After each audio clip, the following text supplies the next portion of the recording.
Hello students. So in the last video, you have learned that there are 28 groups in Tally. Those are very fundamental and they are very important for you to learn. Okay. ఈ వీడియోలో మనము ఏ group కింద ఎలాంటి ledger accounts వస్తాయనేది నేర్చుకుంటాం. ఓకేనా? Right. So dear students, so total ఇక్కడ మీకు అర్థం కావడానికి రెడ్ కలర్డ్ ప్రైమరీ గ్రూప్స్ అని చెప్పాము. So okay, branch, division, capital, reserves and surplus, sub అంటే రిజర్వ్స్ అండ్ సర్ప్లస్ ఒకసారి మీరు అబ్జర్వ్ చేస్తే గ్రీన్ కలర్డ్ సబ్ గ్రూప్స్ అన్నమాట. ఇవి 13 గ్రూప్స్ ఉన్నాయి. ప్రైమరీ గ్రూప్స్ 15 ఉన్నాయి. మీరు ఇక్కడ ఈ వైపు చూడండి, బాగా అబ్జర్వ్ చేయండి. ఓకేనా? టాలీ ప్రైమ్ ఎడు అని ఉంది కదా, list of groups, total 28 groups అని ఉంది చూడండి. ఓకే, బోల్డ్ లెటర్ లో ఉండేటివన్నీ కూడాను ప్రైమరీ గ్రూప్స్. బాగా అబ్జర్వ్ చేయండి బోల్డ్ లెటర్ లో. ఓకే, ఇక్కడ లెఫ్ట్ సైడ్ మౌస్ కర్సర్ కదలాడుతుంది కదా, అక్కడ చూడండి, బాగా అబ్జర్వ్ చేయండి. సో వాటిని మనం ఇక్కడ డిస్కస్ చేసుకోబోతున్నాం. Right, red coloured primary groups, green coloured sub groups, blue coloured ఎక్కడున్నాయి? వర్డ్ ఫైల్లో రైట్ సైడ్ ఉంటాయి. అంటే ఏ గ్రూప్ కింద ఎలాంటి లెడ్జర్ అకౌంట్లు వస్తాయి అనేది. డియర్ స్టూడెంట్స్, ఇది చాలా ఇంపార్టెంట్. టాలీ బాగా రావాలి అంటే ఇది ఫస్ట్ బాగా రావాలి మనకు. ఎందుకంటే ఏ లెడ్జర్ అకౌంట్ ఏ గ్రూప్ కింద వస్తుందో నీకు తెలియకపోతే ఖచ్చితంగా మనము తప్పులు చేస్తాం టాలీలో. అందుకని ఇది చాలా important. Okay students, right. Now let us discuss one by one. So here number 1, branch division. branch division ఇది దేనికి సంబంధించింది? బ్రాంచెస్ ఉంటే మనకు దానికి సంబంధించిన ఖాతాలను మనం ఇక్కడ రాసుకుంటాం. బ్రాంచెస్ లేదా డివిజన్ సంబంధించిన. ఓకే, ఇక క్యాపిటల్. క్యాపిటల్ అనేది ప్రైమరీ గ్రూప్ అయితే దాని కింద ఇది రిజర్వ్స్ అండ్ సర్ప్లస్ అనేది సబ్ గ్రూప్ అన్నమాట. డియర్ స్టూడెంట్స్, ఇవి ఒక్కటే కాదు, మనం వీటి కింద మరికొన్ని సబ్ గ్రూప్స్ క్రియేట్ చేసుకోవచ్చు. ఓకేనా? ఇవి ఒక్కటే కాదు, మొత్తానికైతే ప్రైమరీ గ్రూప్స్ ఇవి. వీటి కింద ఇవి ఉన్నాయి. ఇవి 28 కాదు, ఇంకా ఎక్కువ కూడా చేసుకోవచ్చు. మనము ట్రాన్సాక్షన్స్ బట్టి, మన యొక్క నేచర్ ఆఫ్ బిజినెస్ ని బట్టి ఎన్నో రకాల గ్రూప్స్ క్రియేట్ చేసుకోవచ్చు. అవి రాబోయే వీడియోలో మీకు ఎక్స్ప్లెయిన్ చేయడం జరుగుతుంది. ప్రస్తుతానికి మనము ఈ 28 గ్రూప్స్ గురించి డీటెయిల్డ్ గా నేర్చుకుందాం. ఓకేనా? సో బ్రాంచ్ లేదా డివిజన్ అనేది మన కంపెనీకి లేదా మన వ్యాపారానికి బ్రాంచెస్ ఉంటే దానికి సంబంధించిన ఖాతాలను మనం అక్కడ రాసుకుంటాము. Okay, right. క్యాపిటల్. క్యాపిటల్ అంటే ఓనర్స్ క్యాపిటల్, అంటే ఒక సొంత వ్యాపారస్తులు పెట్టినది కావచ్చు. పార్ట్నర్స్ క్యాపిటల్, భాగస్థుల క్యాపిటల్. షేర్ క్యాపిటల్ అకౌంట్ అంటే ప్రైవేట్ లిమిటెడ్ కావచ్చు, పబ్లిక్ లిమిటెడ్ కంపెనీ కావచ్చు, వాటికి సంబంధించిన వాటా మూలధన ఖాతా. తర్వాత సొంత వాడకాలు, యజమాని తీసుకున్నది, అది సరుకు కావచ్చు, ఓకేనా, క్యాష్ కావచ్చు లేదా చెక్ కావచ్చు, ఏమైనా కావచ్చు, డ్రాయింగ్స్ అన్నమాట. తర్వాత share allotment, share application. Share application first ఉండాలి, తర్వాత షేర్ అలాట్మెంట్ ఇటు ఉండాలి. First and final call.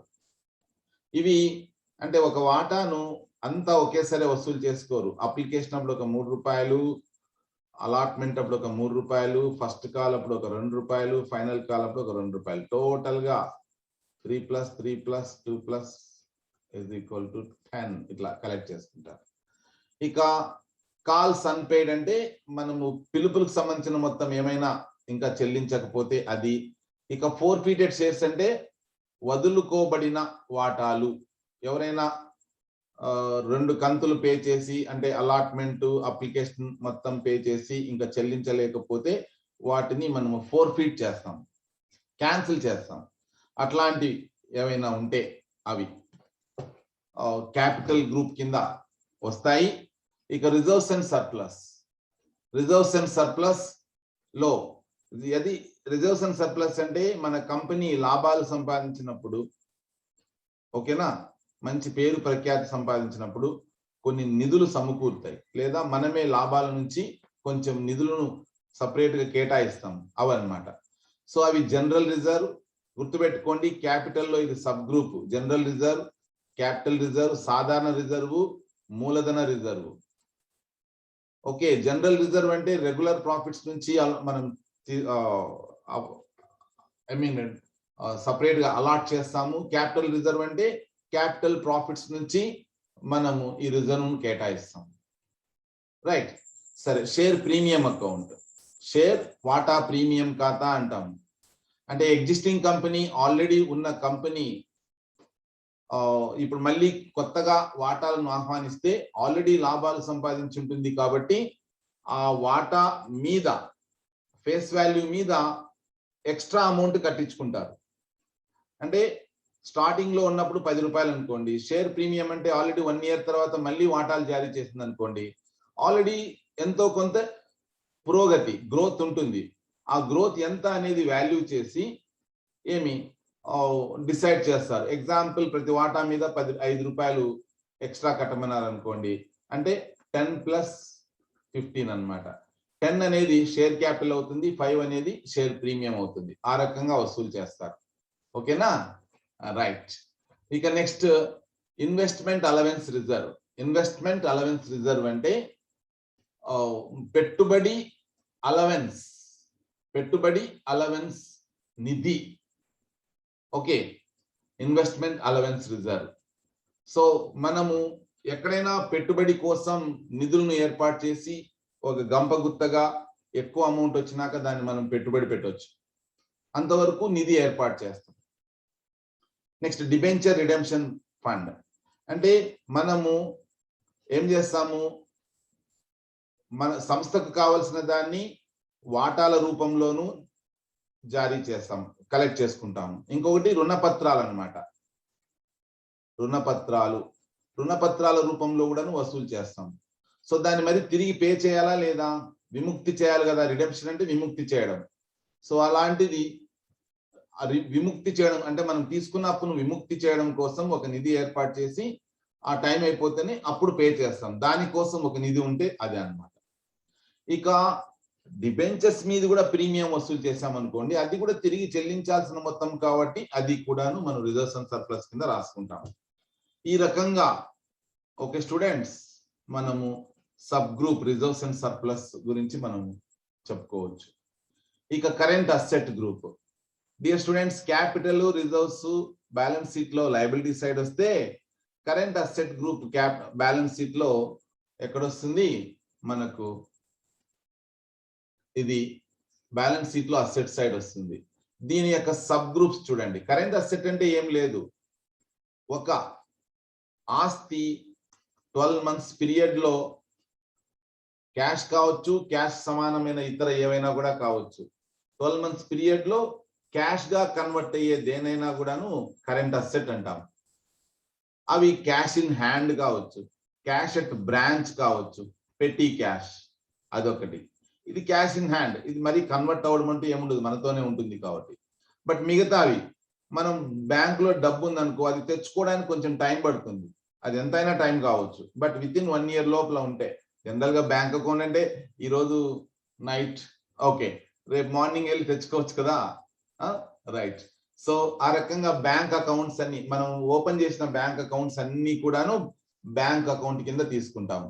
అంటే డియర్ స్టూడెంట్స్, ఒక లెడ్జర్ క్రియేట్ చేయాలి అంటే దాన్ని ఈ గ్రూప్స్ కింద ఖచ్చితంగా మనము అలాట్ చేసే క్రియేట్ చేయాలా, అప్పుడు మీకు ఇవన్నీ కూడా హెల్ప్ అవుతాయి.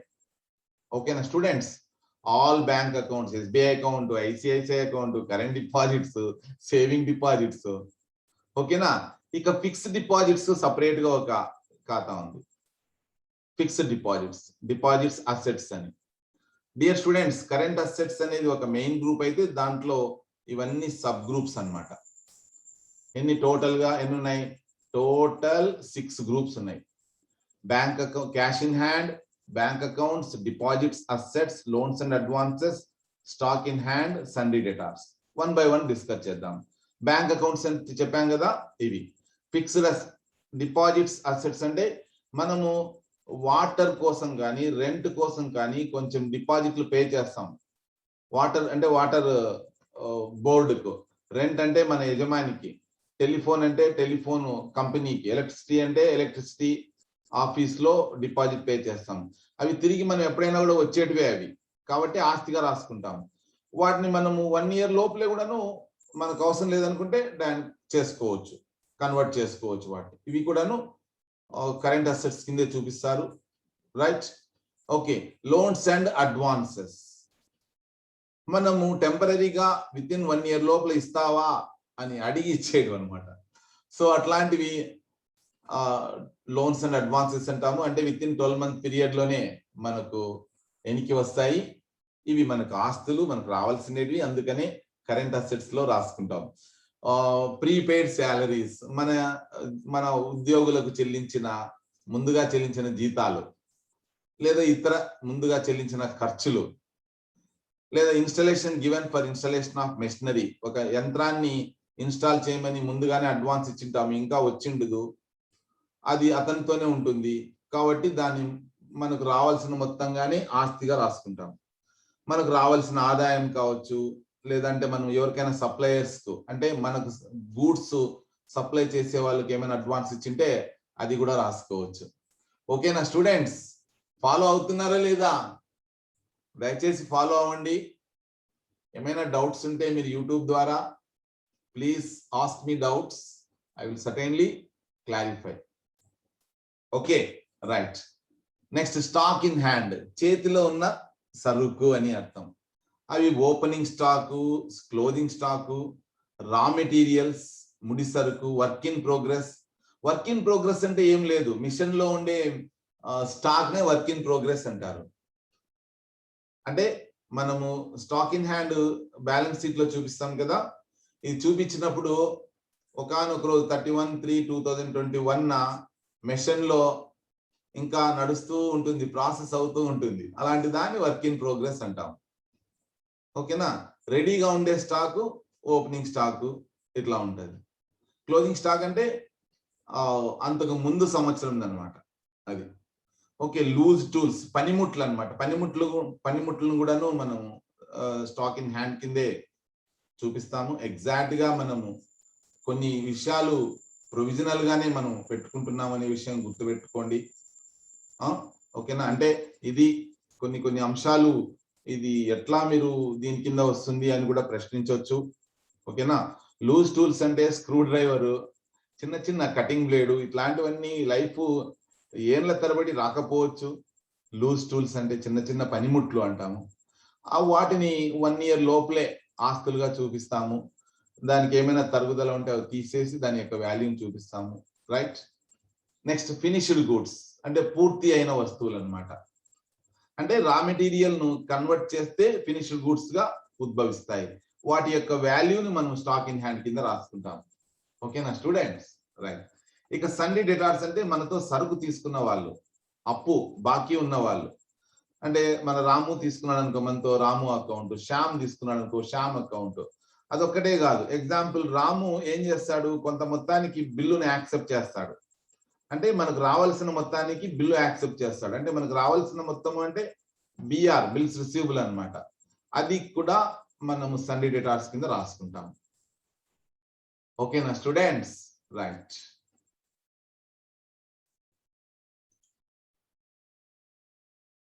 Okay students, next current liabilities, right? Current లయబిలిటీస్కి వస్తే, కరెంట్ లయబిలిటీస్ అంటే మనము సంస్థ, అంటే మనము విత్ ఇన్ 12 months లో ఇతరులకు చెల్లించాల్సిన అప్పులు అన్నమాట. ఏమైనా కావచ్చు, అవుట్ స్టాండింగ్ అంటే చెల్లించవలసిన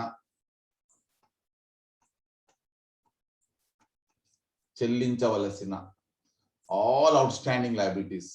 అది income tax, okay, out standing expenses అంటే చెల్లించవలసిన జీతాలు, చెల్లించవలసిన అద్దె, లేదంటే మనము మన అకౌంట్ లో జనరల్ గా కరెంట్ అకౌంట్ మీద ఓడి ఇస్తారు. కరెంట్ అకౌంట్ మనకు కరెంట్ అకౌంట్ ఉంటే దాని మీద ఓడి అంటే ఓవర్ డ్రాఫ్ట్ బ్యాలెన్స్ ఓవర్గా డ్రా చేసుకునే అవకాశం ఉంటుంది. దాని మీద అది మనం తిరిగి చెల్లించాల్సి ఉంటుంది కాబట్టి బ్యాంకుకు అది అప్పు అవుతుంది మనకి. అది విత్ ఇన్ టర్మ్ లోన్ కాదు. అది టర్మ్ లోన్ అయితే 1 year తర్వాత లేదా 2 years తర్వాత అట్లా మనం కంతుల్లో కట్టుకుంటాం. ఇది అట్లా కాదు, విత్ ఇన్ 12 months లో we have to pay that.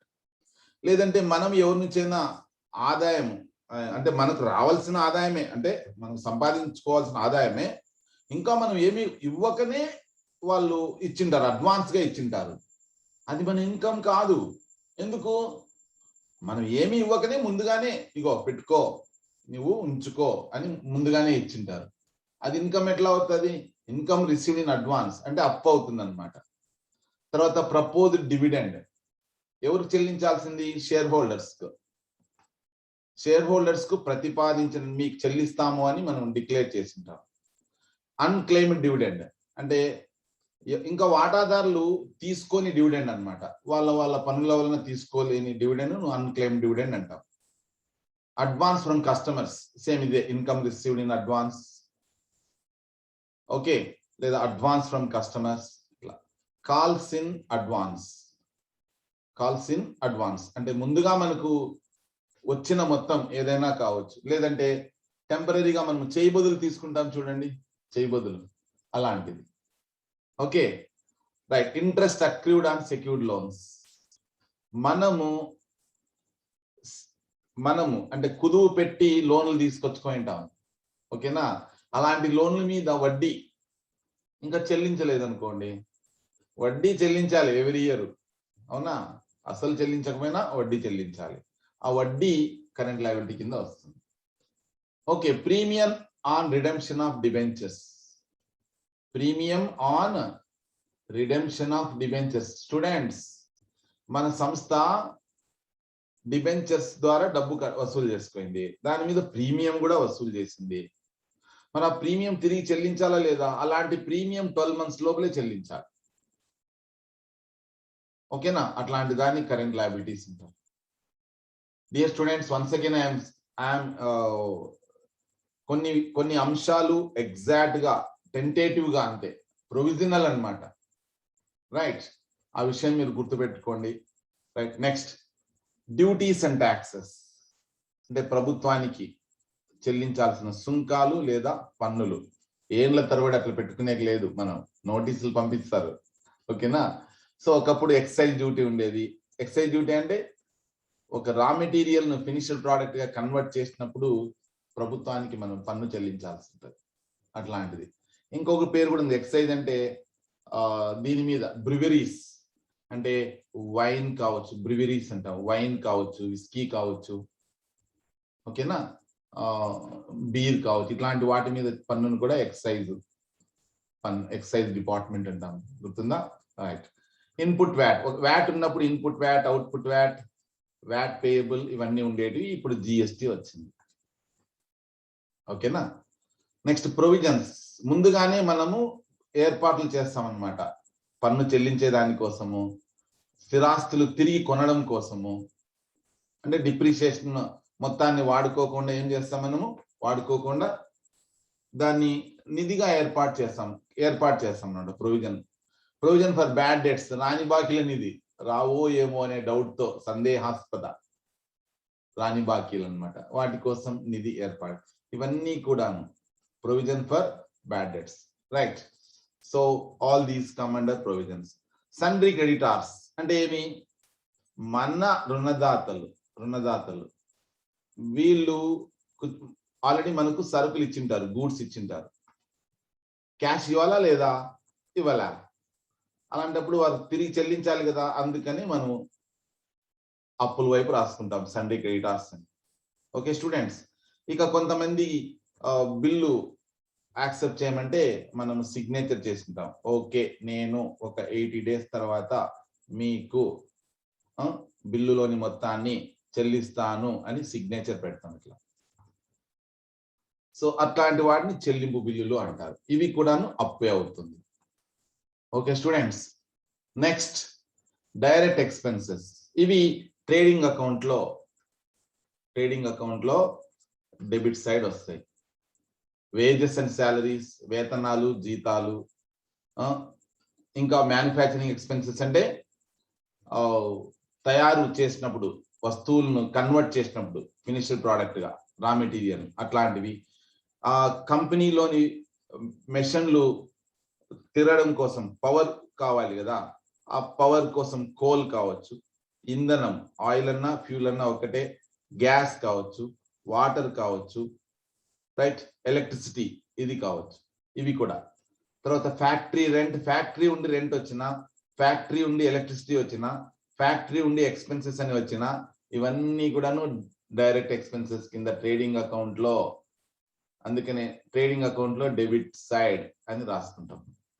Of try, ఒక చోటు నుంచి మరొక చోటికి, ఒక పొలిమేర నుంచి ఇంకొక పొలిమేరకు వెళ్ళేటప్పుడు చెల్లించే పన్ను, దిగుమతి సుంకము, కస్టమ్స్ సుంకము, రాయల్టీ, ఓకేనా, రాయల్టీ, క్యారేజ్ ఇన్వర్డ్స్, కొనుగోలు మీద రవాణా, దాన్ని క్యారేజ్ అండ్ పర్చేజెస్ అంటాము లేదా ఫ్రైట్ అంటాము, ఇవన్నమాట.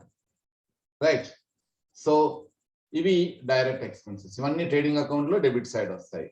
ఓకేనా.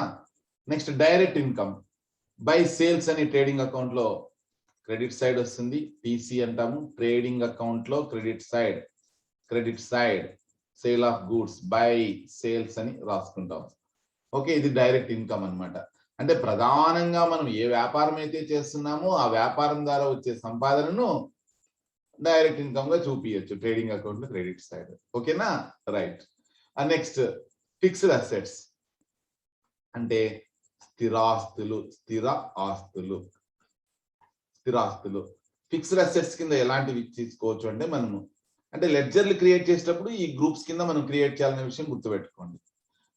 భూమి, భవనాలు, ప్లాంట్, యంత్రాలు, ఫర్నిచర్లు, ఫిట్టింగ్లు, పిక్చర్స్ లేదా ఫిట్టింగ్స్ అని కూడా అంటాము. ఫిట్టింగ్స్ అంటే ఏం లేదు, ఏసీ ఫిట్టింగ్ కావచ్చు, ఫ్యాన్లు ఫిట్టింగ్ కావచ్చు, ఓకేనా. ఇట్లా motor vehicles, computer, loose tools. ఇక్కడ చూడండి, loose tools stock in hand లో కూడా తీసుకున్నాం కదా. సో ఇట్లా కొన్ని ప్రొవిజనల్ అన్నమాట, ప్రొవిజనల్ గా ఉంటాయి. అంటే ఈ లూజ్ టూల్స్ 1 year కంటే ఎక్కువ వస్తాయనుకో, యాక్చువల్ గా ఏంటి ఫిక్స్డ్ అసెట్స్ అంటే క్యాపిటల్ ఎక్స్పెండిచర్. ఒక ఖర్చు యొక్క ప్రయోజనము మోర్ దాన్ 12 months వస్తే దాన్ని క్యాపిటల్ ఎక్స్పెండిచర్ అంటాం. ఆ క్యాపిటల్ ఎక్స్పెండిచర్ ఈ ఫిక్స్డ్ అసెట్స్, అంతే. ఓకేనా, రైట్. తర్వాత ఇంటాంజిబుల్ అసెట్స్ కొన్ని ఉంటాయి, గుడ్ విల్ అంట, trade marks, copy rights, patent rights, మేధో హక్కులు అంటాం. తర్వాత లైఫ్ స్టాక్, జీవం ఉన్న వాటి, ఆవులు, ఎద్దులు, మేకలు, గొర్రెలు, కోళ్ళు, అవంతా కూడా లైఫ్ స్టాక్ కింద వస్తుంది అనమాట. ఓకేనా, పశు సంపద అంటాం, పశు సంపద. ఇవన్నీ కూడాను ఫిక్స్డ్ అసెట్స్ కింద తీసుకుంటాం. ఎందుకు లైఫ్ స్టాక్ ఫిక్స్డ్ అసెట్ తీసుకుంటామంటే, ఎద్దు కావచ్చు, ఆవు కావచ్చు, ఇవన్నీ కూడా మినిమం 10 to 15 years అన్న జీవిస్తాయి కదా. అందుకని మోర్ దాన్ 1 year కదా, అందుకని లైఫ్ స్టాక్ కూడా ఫిక్స్డ్ అసెట్ కింద తీసుకుంటాం. Right. Next indirect expenses. Dear students, indirect expenses అనేది ప్రాఫిట్ అండ్ లాస్ అకౌంట్ లో డెబిట్ సైడ్ వస్తుంది, అందుకని పిడి అంటాం. పిడి అంటే ప్రాఫిట్ అండ్ లాస్ అకౌంట్ లో డెబిట్ సైడ్. ఇక్కడ చూడండి, బాగా అబ్జర్వ్ చేయండి. ఏమిది, వేజెస్ అండ్ శాలరీస్ అయితే డైరెక్ట్ ఎక్స్పెన్స్ కింద, శాలరీస్ అండ్ వేజెస్ అయితే ట్రేడింగ్ అకౌంట్ లో, ప్రాఫిట్ లాస్ అకౌంట్ లో డెబిట్ సైడ్. ఇది direct expense. Wages and salaries trading account లో debit side, salaries and wages అని వస్తే ఇండైరెక్ట్ ఎక్స్పెన్సెస్ కింద ప్రాఫిట్ లాస్ అకౌంట్ లో డెబిట్ సైడ్ రాసుకుంటాం. ఏంటి ఇట్లా వస్తే అంటే, శాలరీస్ అండ్ వేజెస్ అని ఉన్నప్పుడు ఎక్కువ మొత్తము శాలరీస్ రూపంలో ఉంటుంది అని అర్థం. ఇక్కడ వేజెస్ అండ్ శాలరీస్ అన్నప్పుడు ఎక్కువ మొత్తం వేజెస్ రూపంలో ఉంటుంది అని అర్థం, డైరెక్ట్ ఎక్స్పెన్సెస్ కింద ట్రేడింగ్ అకౌంట్ లో debit side. Okay, next administrative expenses, పరిపాలనా ఖర్చులు. స్టూడెంట్స్, సరుకు అమ్మేటప్పుడు సింపుల్ గా చెప్పాలంటే, సరుకు అమ్మినప్పుడు పెట్టే ఖర్చులన్నీ డైరెక్ట్ ఎక్స్పెన్సెస్ కింద రాసుకోవచ్చు. అమ్మినప్పుడు, ఓకేనా. సరుకు కొన్నప్పుడు పెట్టే ఖర్చులన్నీ,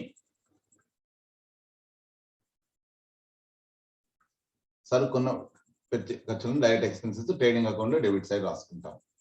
ఓకేనా స్టూడెంట్స్, ఈ క్లారిటీ చాలా ఇంపార్టెంట్ ఈ రెండింటి మీద.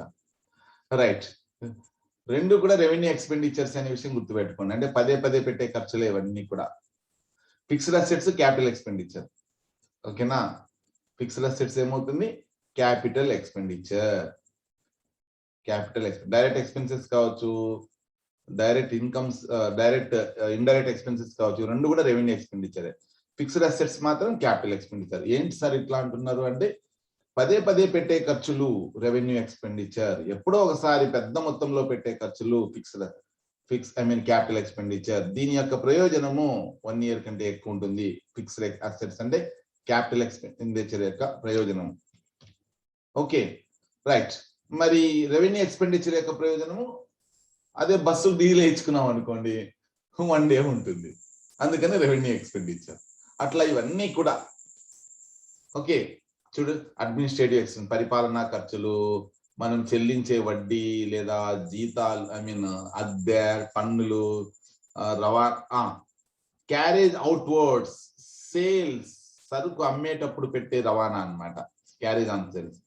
ఇంకా ఆడిట్ ఫీజు, చార్టర్డ్ అకౌంటెంట్కి ఇచ్చేది లేదా లాయర్కి ఇచ్చే legal expenses, postage and telegrams, entertainment expenses, వినోద ఖర్చులో అంటే మనం ఎంప్లాయీస్ కి వారానికి ఒకసారి సినిమా చూపిస్తాం, కొత్త సినిమా, అట్లాంటి ఖర్చులు. లేదంటే టూర్కి వెళ్ళండి, మీరు ఒక 5,000 ఇస్తాము, మీ ఫ్యామిలీతో పిక్నిక్ వెళ్ళండి అని చెప్తాం, అవి మనకు ఖర్చు అవుతుంది, ఆదాయం కాదు మన ఉద్యోగులకి ఇచ్చేది. అట్లా అడ్వర్టైజ్మెంట్, సేల్స్ ప్రమోషన్ ఎక్స్పెన్సెస్ అంటే ప్రకటన ఖర్చులు, మన వస్తువులు అమ్ముకోవడానికి సేల్స్ ప్రమోషన్ ఎక్స్పెన్సెస్. తర్వాత రవాణా ఖర్చులు, ట్రావెలింగ్ అంటే కన్వేయన్స్ ఎక్స్పెన్సెస్ అంట. రిపేర్స్ అండ్ మెయింటెనెన్స్ ఎక్స్పెన్సెస్, లేదా మనము మన వస్తువులను ఒకవేళ ప్రమాదంలో ఏమైనా అయితే పరిహారం తిరిగి రావడం కోసం బీమా చెల్లించవచ్చు, అది ఇన్సూరెన్స్ పెయిడ్ అంట. తర్వాత జనరల్ ఎక్స్పెన్సెస్, సాధారణ ఖర్చులు, చిల్లరగా. ప్రింటింగ్ అండ్ మెషినరీ, ఇట్లా మిస్లేనియస్, సండే ఎక్స్పెన్సెస్ లేదా సాధారణ ఖర్చులు. ప్రింటింగ్ అండ్ స్టేషనరీ, పేపర్ల కోసం చిన్న స్టాప్లర్లు, పేపర్లు, ఇట్లాంటి వాటికి. కరెంటుకు సంబంధించి ఎలక్ట్రిసిటీ ఎక్స్పెన్సెస్. గుర్తుపెట్టుకోండి, అక్కడ ఫ్యాక్టరీ ఎలక్ట్రిసిటీ, ఇక్కడ జనరల్ గా ఆఫీస్ కి సంబంధించిన ఎలక్ట్రిసిటీ అన్నమాట. ఓకేనా, అందుకని ప్రాబ్లం రాసుకుంటే డెబిట్ సైడ్ రాసుకుంటాం. ప్యాకేజింగ్ ఎక్స్పెన్సెస్, ప్రొఫెషనల్ చార్జెస్, ఎవరికైనా ఎక్స్పర్ట్ ని తీసుకొని వాళ్ళ అడ్వైస్ తీసుకున్నాం అనుకోండి, వాళ్ళకి చెల్లించేది. ఇంకా చిల్లర ఖర్చులు, టెలిఫోన్ ఎక్స్పెన్సెస్, మనం అప్పు తీసుకుంటే దాని మీద చెల్లించే వడ్డీ. ఇక depreciation on fixed assets, actual గా ఇది నాన్ క్యాష్ ఎక్స్పెండిచర్ అంటాము. మనం తరుగుదల అని ఖర్చు చూపిస్తాం, కానీ ఎవరికి ఏం పే చేయం, అది మనతోనే పెట్టుకొని దాన్ని స్థిరాస్తులను కొనుక్కోవడానికి ఫండ్ గా క్రియేట్ చేస్తాం, డిప్రిషియేషన్ ఫండ్ అని లేదా సింకింగ్ ఫండ్ అని, ఇట్లా.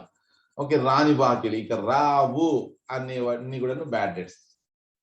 ఇక మనం ఎవరైనా డబ్బు ఇచ్చే వాళ్ళు ఉంటే వాళ్ళను కొంచెం డిస్కౌంట్ ఇవ్వండి సార్ అంటే, సరే తీసుకో, నీకు 9,100 రావాలనుకో, సరే 100 ఏం అవసరం లేదులే అంటావు. సో ఇది మనకు నష్టం కదా, అట్లాంటిది డిస్కౌంట్ అలౌడ్, మనం అనుమతించిన డిస్కౌంట్. లేదంటే మన సరుకులు అమ్మిస్తే ఎవరికైనా బ్రోకరేజ్ ఇస్తాం, కమిషన్ అంటాం దాన్నే, అదే సేల్స్ మెన్స్ కమిషన్.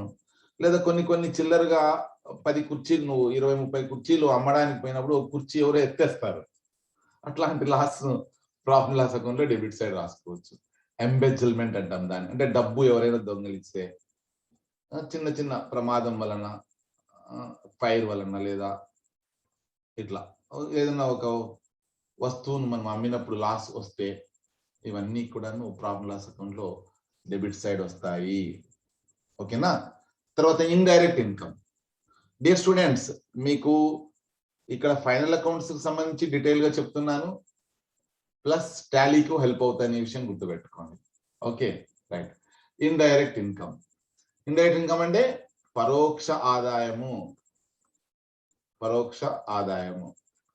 స్టూడెంట్స్, పరోక్ష ఆదాయం అనేది ప్రాఫిట్ లాస్ అకౌంట్ లో క్రెడిట్ సైడ్ వస్తుంది.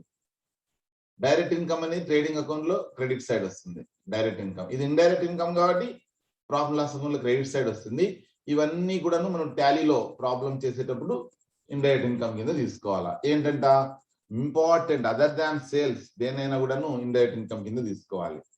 అంటే ప్రధానమైన వ్యాపారం ద్వారా వచ్చే అమ్మకాలు తప్ప మిగతా ఎలాంటి ఆదాయానైనా కూడా, అంటే మనకు ఎక్స్ట్రా ఒక ఇల్లు ఉంది, లేదంటే ఒక రూమ్ ఉంది, ఆ రూమ్ను అద్దెకిస్తాము, లేదా మనం ఎవరికైనా మనం డబ్బులు అప్పుకి ఇస్తాము, మన దాని మీద వడ్డీ, లేదా ఏదైనా కంపెనీలో పెట్టుబడి పెడతాము వాటాల్లో, దాని ద్వారా వచ్చే డివిడెండ్, మనమే ఎవరైనా వస్తువులు అమ్మిస్తాము, ఆ రకంగా వచ్చిన కమిషను, తర్వాత చిన్న చిన్న చిల్లర ఆదాయం ఏదైనా ఉంటే అది, మనం పెట్టుబడి పెడితే దాని ద్వారా వచ్చే ఆదాయము, ఏమైనా కొన్ని స్థిరాస్తులు అమ్మినప్పుడు దాని ద్వారా వచ్చే ఆదాయము, మనం రాదు అని బ్యాడ్ డెట్స్ గా రాసింటాము. బ్యాడ్ డెట్స్ అంటే ఇగో ఇక్కడ ప్రాఫిట్ లాస్ అకౌంట్ లో డెబిట్ సైడ్ రాసింటాం, ఇక రాదు అనుకొని, అది వచ్చింది అనుకో దాన్ని ఇన్కమ్ గా చూపిస్తాం, బ్యాడ్ డెట్స్ రికవర్డ్ అని. ఓకేనా, రైట్. ఆ తర్వాత పెట్టుబడులు. స్టూడెంట్స్, మనతో సర్ప్లస్ డబ్బు ఉంది అనుకోండి, సర్ప్లస్ ప్రాఫిట్స్ బాగా సంపాదించాము, ఆ సర్ప్లస్ ఏం చేయాలి, ఎక్కడో ఒక దాంట్లో పెట్టుబడి పెట్టాలి. ముఖ్యంగా ఎగ్జాంపుల్ ఏబిసి లిమిటెడ్ అనే ఒక కంపెనీ ఉంది, ఏబిసి కంపెనీ లిమిటెడ్ అని, దాంట్లో పెట్టుబడి పెడతాం, దాని ద్వారా వచ్చేది డివిడెండ్ అన్నమాట. ఇది ఇండైరెక్ట్ ఇన్కమ్, రైట్. అట్లా government securities, example 9% government bonds అంట, ఎగ్జాంపుల్ అంతే. తర్వాత ఎన్ఎస్సి నేషనల్ సేవింగ్ సర్టిఫికేట్స్ అంటే పోస్ట్ ఆఫీస్ అన్నమాట. తర్వాత debenture redemption fund investments. Debenture redemption fund investment అంటే డిబెంచర్లను రిడెంప్షన్ చేయడానికి వేరే చోట పెట్టుబడి పెడతాం. అట్లాంటిది ఒకవైపు రిడెంప్షన్ డిబెంచర్ ఫండ్ అని అప్పుగాను చూపిస్తున్నాము, ఇక్కడ ఆస్తిగా కూడా చూపిస్తున్నాము. ఓకేనా. ఆ తర్వాత loans, 11th group. Okay, 11th loans taken by sole trader or firm or company. ఎవరైనా కూడా మన ఒక వ్యాపార సంస్థగా ఉన్నప్పుడు, సొంత వ్యాపారం కావచ్చు, ఒక పార్ట్నర్షిప్ కావచ్చు, ఒక జాయింట్ స్టాక్ కంపెనీ కావచ్చు, వాళ్ళు లోన్లు తీసుకుంటే వాటిని లోన్స్ లయబిలిటీ అనే ప్రైమరీ గ్రూప్ కింద రాసుకుంటాము. ఆ ప్రైమరీ గ్రూప్ లో మళ్ళీ 3 సబ్ గ్రూప్స్ ఉన్నాయి. బ్యాంక్ ఓడి అకౌంట్స్ అంటే బ్యాంక్ మన ఓవర్ డ్రాఫ్ట్ అనమాట. స్టూడెంట్స్, ఈ బ్యాంక్ ఓడి ఆల్రెడీ వచ్చిందనే విషయం గుర్తుపెట్టుకోండి కరెంట్ లయబిలిటీస్ లో. ఓకేనా. బ్యాంక్ ఓడి అంటే కొన్ని బ్యాంక్ ఓడీలు మోర్ దాన్ 12 మంత్స్ ఉన్నాయనుకోండి, వాటిని ఇక్కడ రాసుకోవచ్చు మనం. 12 మంత్స్ లోపల ఉన్నాయనుకోండి, అప్పుడు కరెంట్ లయబిలిటీస్ లో, గుర్తుందా మీకు, కరెంట్ లయబిలిటీస్ లో రాసాం. కరెంట్ లయబిలిటీస్ లో బాగా అబ్జర్వ్ చేయండి. ఇదిగో బ్యాంక్ ఓవర్ డ్రాఫ్ట్స్ అని. ఏంటి సార్ ఇక్కడ అక్కడ వచ్చిందంటే, కొన్ని అప్పులు 12 మంత్స్ అయినా కూడా తీయలేదు అనుకోండి, లేదంటే మీకు పర్మిషన్ ఇచ్చింటారు అనుకోండి, no problem you can pay after 12 months అని. అట్లాంటివి వస్తే స్టూడెంట్స్, ఒక ఇంపార్టెంట్ పాయింట్ ఏమంటే, నేను చెప్పాను ఆల్రెడీ, ప్రొవిజనల్, టెంటేటివ్. ఓకే, 99 అంటే 100% పర్ఫెక్షన్ లేకపోయినా విషయం మనకు ఒక 90% క్లారిటీ కోసమే ఈ నా ప్రయత్నము. దయచేసి 90% ఈ ప్రయత్నంలో 90% వరకు అక్యురేట్ గా ఉంటుందనే విషయం మీకు ఖచ్చితంగా నేను హామీ ఇవ్వగలుగుతున్నాను. ఎక్కడెక్కడ డౌట్ అనే విషయం కూడా మీకు చెప్తున్నాను, గుర్తుపెట్టుకోండి. ఓకేనా, right. Okay, next cash credit. అంటే మనం ఏం చేస్తాము, కొన్ని సందర్భాలలో అప్పు తీసుకుంటాం. క్యాష్ క్రెడిట్ అంటే, క్యాష్ క్రెడిట్ అంటే ఎంతైతే అప్పు తీసుకుంటావో అంతకే నీకు ఇంట్రెస్ట్ పడుతూ ఉంటుంది అనమాట. ఇది జనరల్ గా ఒక హౌస్ 50 lakhs తీసుకున్నాం అనుకో, లోన్ శాంక్షన్ అయింది అనుకో, ఫస్ట్ 10 lakhs తీసుకుంటావు పునాదులు వేసేటప్పుడు, ఆ 10 లక్షల మీద వడ్డీ, మరి గోల్డ్ లేపినాక ఇంకొక 10 లక్షలు, టాప్ లేపినాక ఇంకొక 10 లక్షలు, ఏమి ప్లాస్టింగ్ వేసినాక ఇంకొక 10 లక్షలు, పెయింట్ వేసినాక ఇంకొక 10 లక్షలు. ఎంత గ్యాప్ ఉంటుంది, విత్ ఇన్ 1 month లో అయిపోతుంది ఇల్లు కట్టడం. మినిమం 2 years పడుతుంది ఇప్పుడుండే పరిస్థితుల్లో. మరి 2 years అంటే 3 నెలలకు ఒకసారి, 4 నెలలకు ఒకసారి తీసుకుంటావు. ఉన్నట్టుండి 50 లక్షల మీద మీకు ఎప్పుడు కూడా వడ్డీ వేయదు బ్యాంకు, ఎంత తీసుకుంటే అంత. Right. Next debentures, secured loans అంటే గుర్తుపెట్టుకోండి, మార్టిగేజ్ అని అర్థం. కుదువు పెట్టిన లోన్స్ ఏవైనా కూడాను సెక్యూర్డ్ లోన్స్ కింద తీసుకుంటాం. అన్సెక్యూర్డ్ లోన్స్ అంటే కుదువు పెట్టనివి. ఓకేనా. Secure loans from banks, sorry ఇక్కడ చిన్న మిస్టేక్ ఉంది, లోన్స్ ఫ్రమ్ బ్యాంక్స్ అంతే. లోన్స్ అంటే సెక్యూరిటీ లేకుండా, గుర్తుపెట్టుకోండి. టర్మ్ లోన్స్ కావచ్చు, అంటే సెక్యూరిటీ లేకుండా అనే విషయం గుర్తుపెట్టుకోండి. Any loan against which no security is given, ఇది సింపుల్ గా okay, any loan which is taken from others or banks without any security, అలాంటి దాన్ని అన్సెక్యూర్డ్ లోన్స్ అంటాం. ఈ మూడు కూడాను మనకు ఇవి సబ్ గ్రూప్స్ అన్నమాట. ఓకే స్టూడెంట్స్, ఇక్కడికి వస్తే మిస్లేనియస్ ఎక్స్పెన్సెస్, ఇది చాలా ఇంపార్టెంట్ స్టూడెంట్స్.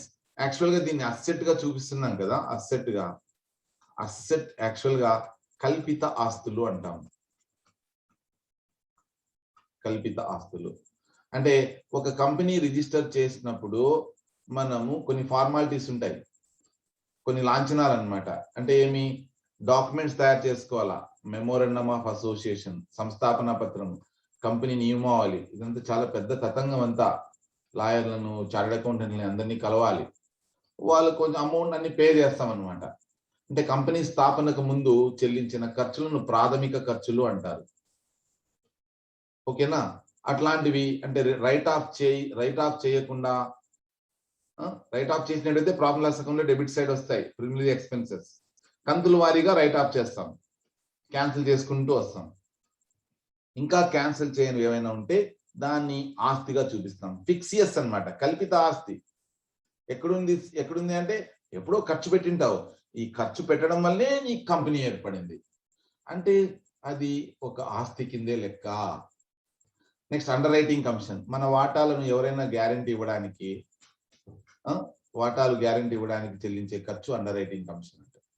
ఇక డిస్కౌంట్ అలౌడ్ అని issue of shares or debentures, మన వాటాలు కానీ డిబెంచర్లు కానీ ఎవరైనా కొనుక్కోలేదనుకో, అయ్యా 10 రూపాయల వాటా నీకు 9 రూపాయలకే ఇస్తా, 10 రూపాయల డిబెంచర్ నీకు 8 రూపాయలకే ఇస్తా, కొనుక్కోండి అంటాం. అంటే లాసే కదా మనకు, ఒక దాని మీద 1 రూపాయి, ఇంకో దాని మీద 2 రూపాయలు. అలాంటివి కల్పిత ఆస్తులుగా రాసుకుంటాం. ఇక loss on issue of debentures, discount loss అంటే ఏమి, జనరల్ గా డిస్కౌంటే కావచ్చు అది. తర్వాత మన షేర్స్ నమ్ముకోవడానికి బ్రోకరేజ్ పే చేస్తాము, ఎవరితో నమ్మి మంచిగా డబ్బు ఉండే వాళ్ళకు అమ్మియండి అని కొంతమందికి చెప్పి అమ్మిస్తాము.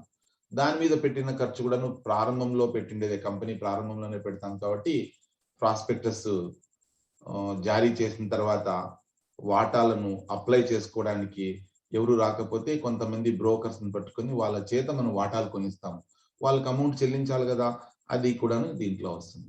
ఇక డెవలప్మెంట్ ఎక్స్పెండిచర్ అంటే మన సంస్థను డెవలప్ చేయడానికి పెట్టిన ఖర్చు ఏదైనా కావచ్చు, అది కూడా దీని కింద వస్తుంది. ఓకే స్టూడెంట్స్, ఇక పర్చేజెస్, అవి క్యాష్ పర్చేజెస్ కావచ్చు, క్రెడిట్ పర్చేజెస్ కావచ్చు, ఇవన్నీ కూడా పర్చేజ్ అకౌంట్ కింద రాసుకుంటాం. అట్లనే పర్చేజ్ రిటర్న్స్ స్టూడెంట్స్, పర్చేజెస్ అంటే డెబిట్, పర్చేజ్ రిటర్న్స్ అంటే క్రెడిట్. అట్లనే సేల్స్, సరుకు అమ్ముతాం మనం, అది క్రెడిట్ సేల్స్ కావచ్చు, క్యాష్ సేల్స్ కావచ్చు. ఈ క్రెడిట్ సేల్స్ అంటే సరుకు బయటికి పోతుంది కాబట్టి credit balance.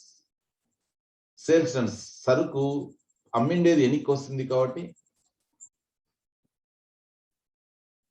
So last one, suspense account. Dear students, suspense account ఎప్పుడు వస్తుంది అంటే అంకణాలు డెబిట్ వైపు క్రెడిట్ వైపు ఈక్వల్ అమౌంట్స్ రానప్పుడు సస్పెన్స్ అకౌంట్ వస్తుంది. దానికి ఎన్నో కారణాలు ఉన్నాయి. దానికి 1 సైడెడ్ ఎర్రర్స్ అని, డబల్ సైడెడ్ ఎర్రర్స్ అని, ఇట్లా రకరకాల దోషాలు ఉంటాయి. డబల్ సైడెడ్ ఎర్రర్స్ అంటే రెండు పక్కల టాలీ అయి ఉంటుంది, బట్ అంటే ట్రయల్ బ్యాలెన్స్ లో రెండు వైపులా టాలీ అయి ఉంటుంది కానీ మిస్టేక్స్ ఉంటాయి. సో ఇలాంటి సందర్భాలలో సస్పెన్స్ అకౌంట్ వస్తుంది. ఓకే, ఆ సస్పెన్స్ అకౌంట్ కూడాను ఒక మెయిన్ గ్రూప్ గా, ప్రైమరీ గ్రూప్ గా ఉంది.